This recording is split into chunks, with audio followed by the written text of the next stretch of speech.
जी दोस्तों, इस वीडियो में हम बात करते हैं HTML के ऑर्डर लिस्ट और अनऑर्डर लिस्ट की। ऑर्डर लिस्ट वो होती है जिसमें नंबर शो हों 1 2 3 4 और किसी चीज़ को हम नंबर वाइज लगाना चाहें,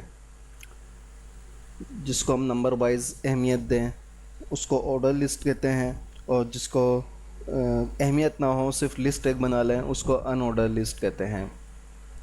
तो ऑर्डर लिस्ट जो है वो शुरू होती है OL के टेग से। ठीक है, ये OL का टेग हमने खोला और यहाँ पे OL का टेग क्लोज करा। और अब बाकी लिस्ट आइटम जो भी हम लिखेंगे वो LI के टेग से वाजे किए जाएंगे। जो भी लिस्ट आइटम यहाँ पे लिखने हों हमें LI, ये LI क्लोज करा। और यहाँ पे फॉर एग्जांपल मैं कलर लिख दूँ रेड।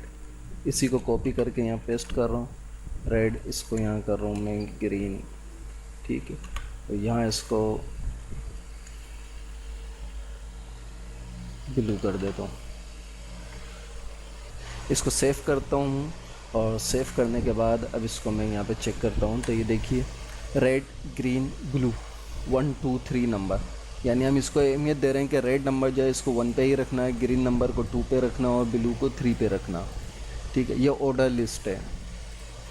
यहाँ पे मैं हेडिंग में लिख भी देता हूँ।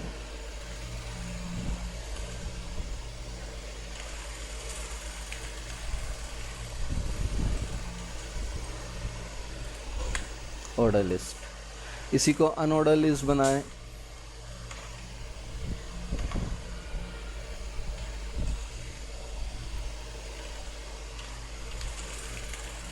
अनऑर्डर लिस्ट, और अनऑर्डर लिस्ट में क्या होगा, अनऑर्डर लिस्ट के अंदर जो है वो हमें UL, अनऑर्डर लिस्ट UL से इसको वाज़े करना होगा ऑर्डर लिस्ट को।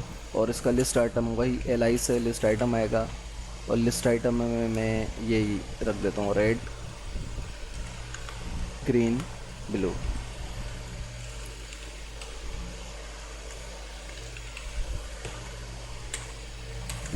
देखिए यहाँ पे हमने ऑर्डर लिस्ट करा है OL, तो इसमें 1 2 3 आ रहा है ऑटोमेटिकली। और इसको हमने UL करा है तो इसमें 1 2 3 नहीं आएगा बल्कि बुलेट्स आएंगे।